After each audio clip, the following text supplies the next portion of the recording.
श्री कृष्ण कहते हैं, हर जगह वीरता का प्रदर्शन करना और हर जगह पीठ दिखाना उचित नहीं होता। बेहतर होता है कि वक्त, काल और परिस्थिति की अनुकूलता को देखकर आप निर्णय करें। सड़क पार करते हुए कई बार गिरगिट मारा जाता है क्योंकि वो परिस्थिति की गंभीरता को समझे बिना ही सीना तान कर कहीं भी खड़ा हो जाता है।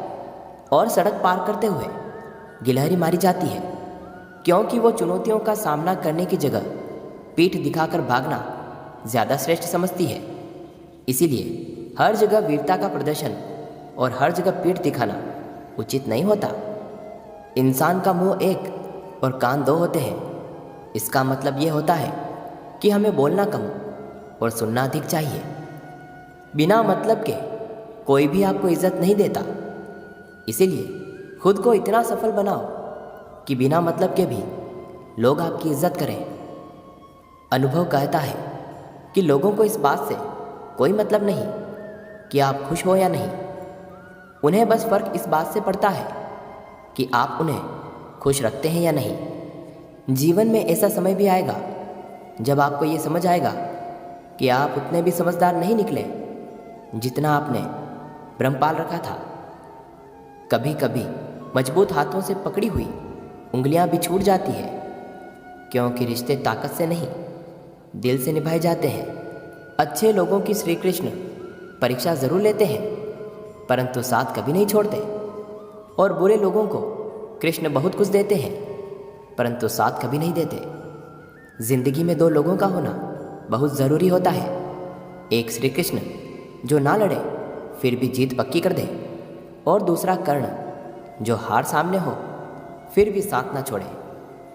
तू करता वही है जो तू चाहता है, होता वही है जो मैं चाहता हूँ। तू कर वही जो मैं चाहता हूँ, फिर होगा वही जो तू चाहता है। श्री कृष्ण कहते हैं कि जन्म लेने वाले के लिए मृत्यु उतनी ही निश्चित है जितना कि मृत होने वाले के लिए जन्म लेना। इसीलिए जो अपरिहार्य है उस पर शोक मत करिए। भरोसा अगर खुद पर हो तो ताकत बन जाती है और दूसरों पर हो तो कमज़ोरी। आप कब सही थे इसे कोई याद नहीं रखता, लेकिन तुम कब गलत थे इसे सब याद रखते हैं। श्री कृष्ण कहते हैं, मैं किसी के भाग्य का निर्माण नहीं करता और ना ही किसी के कर्मों के फल देता हूँ। जो जैसा कर्म करता है वो वैसा ही फल पाता है। मैं सभी प्राणियों को समान रूप से देखता हूँ। ना कोई मुझे कम प्रिय है और ना ही अधिक, लेकिन जो मेरी प्रेम पूर्वक आराधना करते हैं वो मेरे भीतर रहते हैं और मैं उनका ध्यान रखता हूँ। तुम्हारा क्या गया जो तुम रोते हो? तुम क्या लाए थे जो तुमने खो दिया?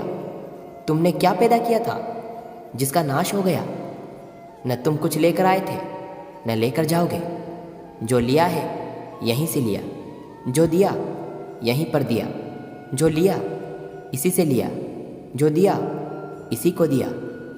यदि आप किसी के साथ मित्रता नहीं कर सकते तो उसके साथ शत्रुता भी नहीं करनी चाहिए। जो हुआ वह अच्छा हुआ, जो हो रहा है वह अच्छा हो रहा है, जो होगा वह भी अच्छा होगा। तुम भूत का पश्चाताप न करो, भविष्य की चिंता न करो, क्योंकि वर्तमान चल रहा है। तुम वर्तमान का ख्याल रखो। एक बार राधा रानी ने श्री कृष्ण से पूछा, माधव, प्यार का असली मतलब क्या होता है? श्री कृष्ण ने हंसकर कहा, राधे, जहाँ मतलब होता है वहाँ प्यार ही कहाँ होता है। प्रेम एक ऐसा अनुभव है जो मनुष्य को कभी हारने नहीं देता, और घृणा एक ऐसा अनुभव है जो मनुष्य को कभी जीतने नहीं देता। श्री कृष्ण कहते हैं, जिस व्यक्ति को आपकी कद्र नहीं उसके साथ खड़े रहने से अच्छा है आप कहीं अकेले में जाकर खड़े रहें या फिर उस जगह पर उपस्थिति ना रहें। प्यार और तकदीर कभी साथ नहीं चलते, क्योंकि जो तकदीर में होते हैं उनसे कभी प्यार नहीं होता, और जिससे हमें प्यार हो जाता है वह तकदीर में नहीं होता। हर कीमती चीज़ को उठाने के लिए झुकना ही पड़ता है। माँ और पिता का आशीर्वाद भी इनमें से एक है।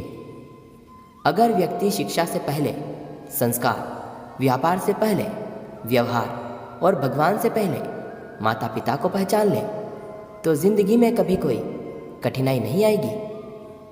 स्वार्थ से रिश्ते बनाने की कितनी भी कोशिश करें वो कभी नहीं बनते, और प्रेम से बने रिश्तों को कितना भी तोड़ने की कोशिश करें वो कभी नहीं टूटते।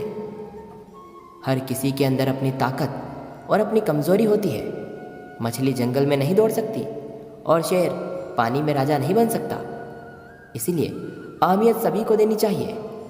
एक बार माफ़ करके अच्छे बन जाओ, पर दोबारा उसी इंसान पर भरोसा करके बेवकूफ़ कभी मत बनना। अच्छी किस्मत के लोग थोड़ा भी बुरा होने पर भगवान को कोसने लगते हैं, और बुरी किस्मत के लोग थोड़ा भी अच्छा हो जाए तो भगवान का धन्यवाद करते हैं। जब हमारा मन कमज़ोर होता है तो परिस्थितियाँ समस्या बन जाती है, और जब मन स्थिर होता है तब परिस्थितियाँ चुनौती बन जाती है, और जब हमारा मन मजबूत होता है तो परिस्थितियाँ अवसर बन जाती है। मनुष्य की मानवता उसी वक्त नष्ट हो जाती है जब उसे दूसरों के दुख पर हंसी आने लगती है। हे भारतवंशी, शरीर में रहने वाले का वध कभी नहीं किया जा सकता, अतः तुम्हें किसी जीव के लिए शोक करने की कोई आवश्यकता नहीं। समय यही कहता है कि जिंदगी किसी का इंतज़ार नहीं करती और न ही किसी के लिए रुक सकती है। जिंदगी खेलती भी उसी के साथ है जो खिलाड़ी बेहतरीन होता है। दर्द सबके एक जैसे हैं, मगर हौसले सबके अलग अलग होते हैं। कोई हताश होकर बिखर जाता है तो कोई संघर्ष करके निखर जाता है। मनुष्य को अपने कर्मों के संभावित परिणामों से प्राप्त होने वाली विजय या पराजय, लाभ या हानि, प्रसन्नता या दुख इत्यादि के बारे में सोचकर चिंता से ग्रसित नहीं होना चाहिए।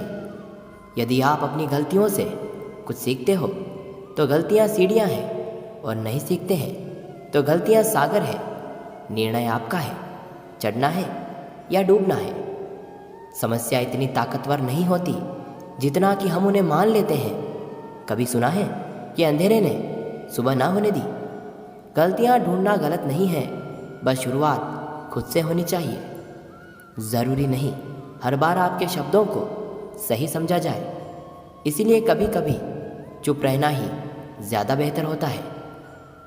जो जितना अधिक शांत होता है वो उतनी ही गहराई से अपनी बुद्धि का प्रयोग कर सकता है।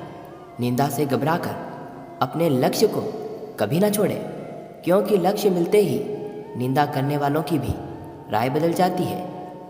आपकी हार और जीत आपकी सोच पर निर्भर है, इसीलिए मान लो तो हार ही होगी और ठान लो तो जीतोगे ही। सबसे समझदार और स्थिर बुद्धि वाला व्यक्ति वही होता है जो सफलता मिलने पर अहंकार में नहीं आता और विफल होने पर गम में नहीं डूबता। जीवन में कभी भी किसी से अपनी तुलना मत करिए। आप जैसे हैं सर्वश्रेष्ठ हैं। मनुष्य अपने विश्वास से निर्मित होता है।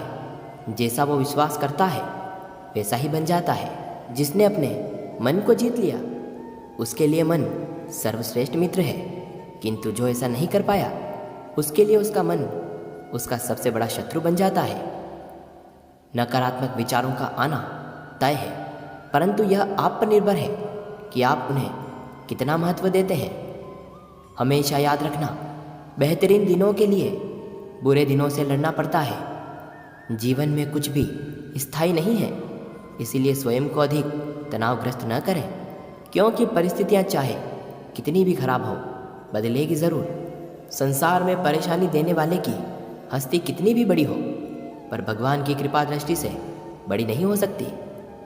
प्रेरणा का सबसे बड़ा स्रोत आपके अपने विचार हैं, इसीलिए बड़ा सोचें और खुद को जीतने के लिए हमेशा प्रेरित करिए। मुश्किलें केवल बेहतरीन लोगों के हिस्से में ही आती है, क्योंकि वही लोग उसे बेहतरीन तरीके से अंजाम देने की काबिलियत रखते हैं। कोई कुछ भी कहे, बस अपने आप को शांत रखो, क्योंकि सूरज कितना भी तेज क्यों ना हो समुद्र को नहीं सुखा सकता। जहाँ आपकी कोई कीमत नहीं वहाँ पर रुकना अनुचित होता है, चाहे वो किसी का घर हो या किसी का मन। जब कोई हाथ और साथ दोनों ही छोड़ देता है तब कुदरत कोई ना कोई उंगली पकड़ने वाला ज़रूर भेजता है। जो मन को नियंत्रित नहीं करते उनके लिए वह शत्रु के सम्मान होता है। श्री कृष्ण अर्जुन से कहते हैं, हे अर्जुन, व्यक्ति जो चाहता है वह बन सकता है यदि वह विश्वास के साथ इच्छित वस्तु पर लगातार चिंतन करे। सिर्फ दुनिया के सामने जीतने वाला ही विजेता नहीं होता, बल्कि किन रिश्तों के सामने कब और कहाँ हारना है यह जानने वाला भी विजेता होता है। जो लोग बुद्धि को छोड़कर भावनाओं में बह जाते हैं उन्हें हर कोई मूर्ख बना सकता है। वक्त से पहले मिली चीज़ें अपना मूल्य खो देती है और वक्त के बाद मिली चीज़ें अपना महत्व। आत्मा पुराने शरीर को वैसे ही छोड़ देती है जैसे मनुष्य पुराने कपड़ों को उतारकर नए कपड़े धारण कर लेता है।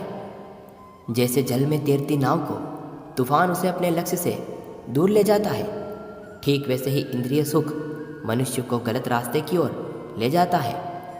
आपका विश्वास एक पर्वत को भी खिसका सकता है, लेकिन आपके मन का संदेह दूसरा पर्वत खड़ा कर सकता है। हमारा खुद पर विश्वास होना बहुत ज़रूरी होता है, क्योंकि हम अपने रास्ते पर खुद ही चलते हैं। वक्त कभी भी एक जैसा नहीं रहता। उन्हें भी रोना पड़ता है जो बेवजह दूसरों को रुलाते हैं। अपनी इच्छा शक्ति के माध्यम से अपने आप को नई आकृति प्रदान करें। कभी भी स्वयं को अपनी आत्म इच्छा से अपमानित ना करें। इच्छा एकमात्र स्वयं का मित्र होता है और इच्छा ही एकमात्र स्वयं का शत्रु भी। अपनी पीड़ा के लिए संसार को दोष मत दीजिए, अपने मन को समझाओ। तुम्हारे मन का परिवर्तन तुम्हारे दुखों का अंत होगा। खुद को कमज़ोर कभी नहीं समझे। अगर आप गिरते हो तो उठने का प्रयास करो, लड़ो, पूरी निष्ठा से अपना कर्तव्य, अपना कर्म निभाओ। बाकी सब कुछ श्री कृष्ण पर छोड़ दो। हो सकता है हर दिन अच्छा ना हो, लेकिन हर दिन में कुछ अच्छा ज़रूर होता है। धैर्य रखिए। कभी कभी आपको जीवन में सबसे अच्छा पाने के लिए सबसे बुरे दौर से गुजरना ही पड़ता है। रोना बंद कर दीजिए और अपनी तकलीफ़ों से लड़ना सीखिए, क्योंकि साथ देने वाले शमशान से आगे तक नहीं आते। समय जब न्याय करता है तब गवाहों की आवश्यकता नहीं पड़ती। किसी का उपहार तभी असली और पवित्र होता है जब वह हृदय से किसी सही व्यक्ति को सही समय और सही जगह पर दिया जाए। सुंदरता आपके दृष्टिकोण में होती है। किसी को कीचड़ में खिला कमल भी लुभाता है और किसी को चांद में भी दाग नजर आता है। श्री कृष्ण कहते हैं, जो होता है अच्छे के लिए होता है। एक बार की बात है, यमराज अपने यमदूत को धरती पर एक औरत को लेने के लिए भेजते हैं। जब वह धरती पर उस औरत के पास पहुंचते हैं तो वो देखते हैं कि उस मृत शरीर के पास 2 बच्चियां होती हैं। एक बच्ची अपनी माँ के साथ खेल रही थी और एक बच्ची रोते रोते सो गई थी। वह देखकर यमदूत को अच्छा नहीं लगा और वह उस मृत शरीर के बिना ही यमलोक चले गए। वहाँ जाकर वह यमराज को बोले, हे प्रभु, क्या हम उस मृत शरीर में थोड़े समय के लिए जान नहीं डाल सकते, क्योंकि उसकी बेटियाँ बहुत ही छोटी छोटी है। पिता न होने के कारण वह अनाथ हो जाएगी। यमराज जी बोले, तुमने उस मृत्यु शरीर को न लाकर अच्छा नहीं किया। यह करके तुमने परमात्मा के कार्य में विघ्न डाला है। तुम्हें सज़ा ज़रूर मिलेगी। यमराज ने कहा, तुम धरती पर चले जाओ और तब तक वापस नहीं आना जब तक तुम अपनी मूर्खता पर हंस न जाओ। यमदूत धरती पर चले गए। यमराज के द्वारा सर्दी के कपड़े न दिए जाने से यमदूत ठंड के मारे ठिठुर रहा था। उसी समय वहाँ पर एक व्यक्ति आता है। यमदूत को ऐसी हालत में देखकर उसे बहुत दया आती है। उस व्यक्ति के हाथ में एक कंबल था जो कि वह अपने बच्चों के लिए ले जा रहा था, परंतु उसे दया आती है और वह कंबल यमदूत को दे देता है और उसे अपने साथ घर चलने को कहता है। जब वह व्यक्ति घर पहुंचता है तब उसकी बीवी उससे पूछती है कि क्या तुम बच्चों के लिए कंबल नहीं लाए। तब वह व्यक्ति कहता है, यह कंबल मैंने इनको दे दिया। तब उस व्यक्ति की बीवी गुस्सा होकर बोलती है, इस कंबल की ज़्यादा ज़रूरत इन बच्चों को है। यमदूत मन ही मन में हंसने लगा और कहने लगा कि इनको नहीं पता कि इनके घर पर यमदूत आया है। वह व्यक्ति चमड़े के जूते बनाया करता था और वहाँ रहते रहते यमदूत भी यह बनाना सीख गया था। यमदूत इतने अच्छे जूते बनाता कि सभी लोग उनसे जूते बनवाने आते। एक बार उस नगर के राजा ने अपने सिपाही को उस व्यक्ति के घर भेजा। वह सिपाही उस व्यक्ति के घर एक चमड़ा लेकर आता है और कहता है, यह लीजिए, यह चमड़ा आपको कहीं नहीं मिलेगा और तुम इस चमड़े से राजा के लिए सुंदर जूते बना दो। परंतु यमदूत ने उसके जूते बनाने के बजाय ऐसे जूते बना दिए जो मृत्यु होने के बाद इंसान को पहनाई जाती है। वह जूते देखकर व्यक्ति बहुत क्रोधित हुआ। वह सोचने लगा कि राजा अब उसका क्या हश्र करेंगे। जब यमदूत से उसकी डांट फटकार सुनी तब उन्हें बहुत हंसी आने लगी। इतने में सिपाही आता है और कहता है, तुम इस चमड़े के वैसे ही जूते बना देना क्योंकि राजा की मृत्यु हो गई है। तब वह व्यक्ति यमदूत से माफ़ी मांगने लगा। तब यमदूत बोले कि मैं तो अपने कर्मों द्वारा की गई सज़ा को भुगत रहा हूँ। काफ़ी समय बाद उस व्यक्ति की दुकान पर एक लड़की आई अपनी 2 बेटियों के साथ। वह लड़कियाँ अपनी शादी के लिए जूते बनवाने आई थी। उन लड़कियों को देखते ही यमदूत को याद आता है कि वह वही लड़कियाँ हैं जो उस मृत महिला के पास रो रही थी। तब यमदूत उस महिला से पूछते हैं कि यह बच्चियाँ कौन हैं। तब वह बताती है कि यह लड़कियाँ अनाथ हैं। इनके पैदा होते ही 2 साल बाद इनकी माँ इनको छोड़कर चली गई थी। मेरे पास भी संतान नहीं थी, इसीलिए मैंने उन्हें गोद ले लिया और मेरे पास बहुत संपत्ति है और आगे जाकर यही दोनों मेरी संपत्ति की मालकिन बनेगी। तब यमदूत को खुद पर हंसी आई और उसे अपनी मूर्खता का एहसास हुआ। तब वह 3 बार हंसा। फिर वह व्यक्ति यमदूत से कहता है कि अब आप 3 बार हंस चुके हो, अब आप मुझे अपनी हंसी का कारण बताएं।